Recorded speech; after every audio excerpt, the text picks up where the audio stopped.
इंदौर में शादी एक शानदार नजारा था। रंग बिरंगे कपड़े, ढोल नगाड़ों की गूंज और हर तरफ हंसी खुशी का माहौल।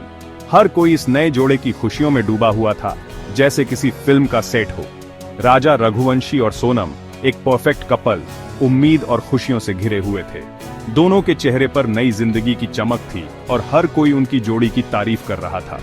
शादी के बस 9 दिन बाद नए शादीशुदा कपल ने अपने हनीमून के लिए मेघालय की खूबसूरत वादियों का रुख किया।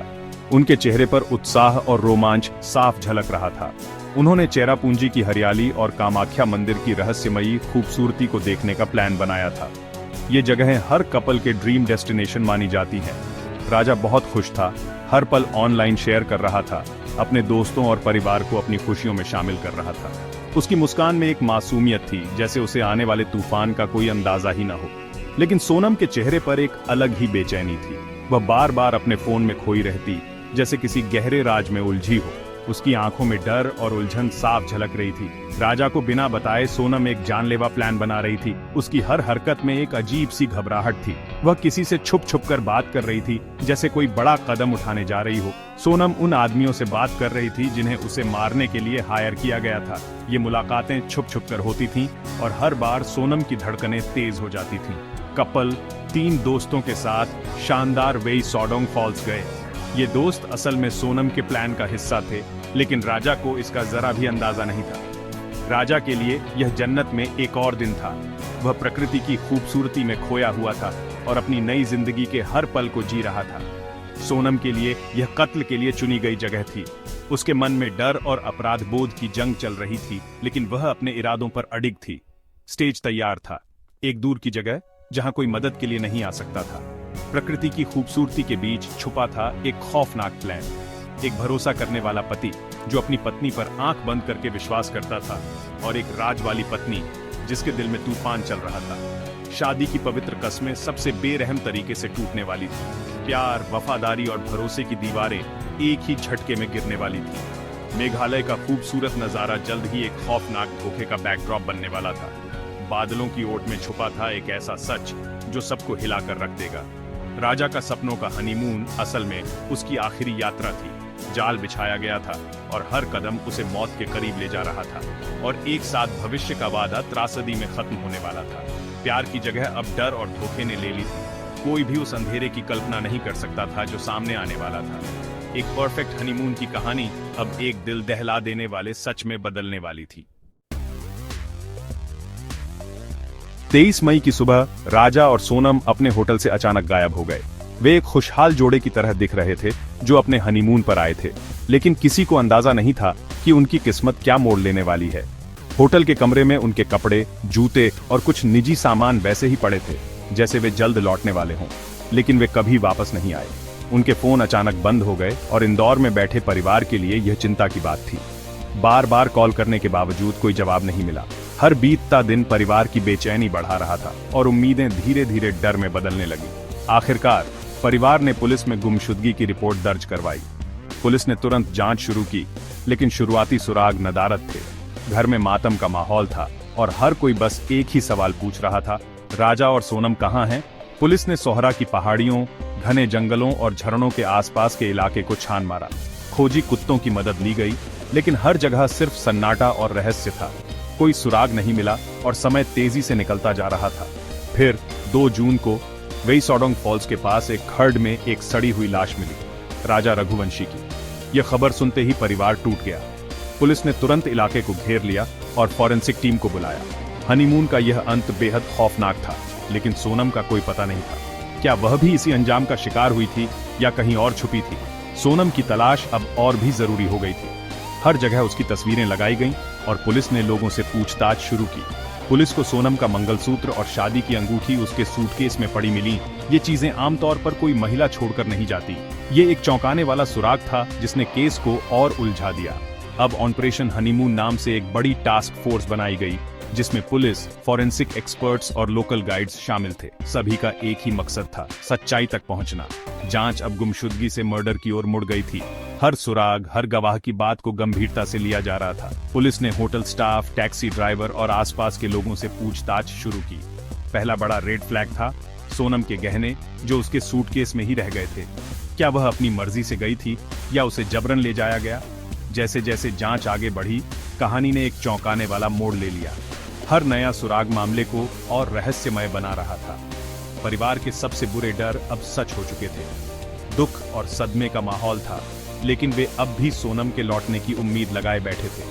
पुलिस के लिए यह सिर्फ एक केस नहीं, बल्कि एक चुनौती बन चुका था। जवाबों की तलाश अभी शुरू ही हुई थी और हर कोई जानना चाहता था आखिर सोनम के साथ क्या हुआ।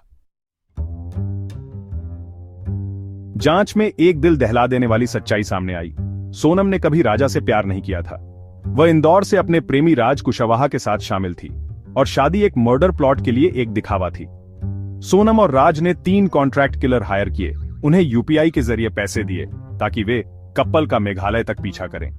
प्लान 1, हनीमून के दौरान राजा को मार देना 1, इसे एक एक्सीडेंट दिखाना 1 और सोनम को दुखी विधवा का रोल निभाने देना। पुलिस ने डिजिटल पेमेंट्स को ट्रेस किया और साजिश का पर्दाफाश किया। सीसीटीवी फुटेज, फाइनेंशियल ट्रेल्स और गवाहों की गवाही सभी सोनम के गुनाह की ओर इशारा कर रहे थे। राजा ने एक ऐसी औरत से शादी की थी जिसने उसे एक सीक्रेट अफेयर की खातिर मौत के घाट उतार दिया। परफेक्ट क्राइम बेनकाब हो रहा था। सोनम का धोखा बहुत गहरा था। उसने इंदौर में एक फ्लैट खरीदा, राजा के लिए नहीं बल्कि अपने और राज के लिए। उसने अपने प्रेमी और हत्यारों के साथ कोऑर्डिनेट करने के लिए फेक नामों से बर्नर फोन और सिम कार्ड खरीदे। हत्यारे छात्रों के रूप में कत्ल से पहले गुवाहाटी के एक लॉज में चेक इन किया। राजा की मौत के बाद सोनम ने उसके फोन का इस्तेमाल एक क्रिप्टिक मैसेज पोस्ट करने के लिए किया, फिर सबूत मिटाने के लिए उसे खड्ड में फेंक दिया। हर कदम सोच समझकर जांचकर्ताओं को गुमराह करने और समय खरीदने के लिए उठाया गया था। झूठ का जाल उलझा हुआ था, लेकिन अभेद्य नहीं था। हत्यारों द्वारा फेक पहचान का इस्तेमाल और सोनम का डिजिटल ट्रेल जल्द ही उन्हें बेनकाब कर देगा। प्लान सोफिस्टिकेटेड था, लेकिन दरारें दिखनी शुरू हो गई थीं। पुलिस करीब आ रही थी। डिजिटल युग में हर रहस्य एक निशान छोड़ जाता है। पुलिस ने कॉल रिकॉर्ड्स का विश्लेषण किया और तुरंत सोनम को राज कुशवाहा से जोड़ा। कॉन्ट्रैक्ट किलर्स को किए गए यूपीआई पेमेंट्स ने स्मोकिंग गन निर्णायक सबूत का काम किया। शिप्रा होटल से सीसीटीवी फुटेज में सोनम, राजा और हत्यारे कत्ल के दिन एक साथ दिखे। हत्यारों की हरकतों को मोबाइल टावरों और होटल चेक इन के जरिए ट्रैक किया गया। हर डिजिटल हैंडशेक, कॉल, पेमेंट या कैमरा जाल को कसता गया। साजिशकर्ताओं के टेक्नोलॉजी के पीछे छिपने की कोशिशों ने उनके गुनाह को और साफ कर दिया। सबूत बहुत ज्यादा थे। जो कहानी वे छिपाने की कोशिश कर रहे थे, वह अब सबके सामने आ गई थी। टेक्नोलॉजी, उनकी गोपनीयता का साधन, उनका पतन बन गई। मामला पूरी तरह से खुल रहा था। उसके साथियों के हिरासत में होने के बाद सोनम भाग गई, लेकिन दबाव लगातार था। 2 हफ्ते बाद उसने गाजीपुर में एक सड़क किनारे ढाबे पर सरेंडर कर दिया, जिससे उसकी भाग दौड़ खत्म हो गई। सोनम और बाकी लोगों को शिलांग लाया गया, जहां पूछताछ शुरू हुई। पुलिस ने सोनम और राज का आमना सामना कराया। भावनात्मक दबाव ने उसे तोड़ दिया। उसने कत्ल की साजिश रचने की बात कबूल कर ली। साजिश के हर कदम का ब्यौरा दिया। नकाब उतर गया। सोनम के कबूलनामे ने आखिरी कमियों को भर दिया। ऑपरेशन हनीमून सफल हो गया था। 5 साजिशकर्ता अब कानून के हाथों में थे। मामला सभी व्यावहारिक उद्देश्यों के लिए सुलझ गया था। न्याय आखिरकार पहुंच में था। राजा रघुवंशी के परिवार का दुख अब गहरे गुस्से और आक्रोश में बदल चुका था। जैसे ही सच्चाई की परतें खुलती गईं, जिस परिवार ने कभी एकजुट होकर खुशियां मनाई थीं, अब वही परिवार न्याय के लिए सड़कों पर उतर आया था। हर चेहरे पर दर्द और विश्वासघात की छाया थी और हर आंख में एक ही सवाल, आखिर हमारे साथ ऐसा क्यों हुआ? जिस औरत को उन्होंने अपनी बेटी मानकर घर में जगह दी थी, उसी ने राजा के कत्ल की साजिश रची थी। यह खुलासा परिवार के लिए किसी सदमे से कम नहीं था। रिश्तों की बुनियाद हिल गई थी और भरोसा पूरी तरह टूट चुका था। परिवार के सदस्य खुद को ठगा हुआ महसूस कर रहे थे, मानो उनकी दुनिया ही उजड़ गई हो। गुस्से और दर्द से भरे परिवार ने सोनम और उसके सह साजिशकर्ताओं के लिए मौत की सजा की मांग की। उनका मानना था कि सिर्फ सबसे कठोर सजा ही राजा के साथ हुए अन्याय का जवाब हो सकती है।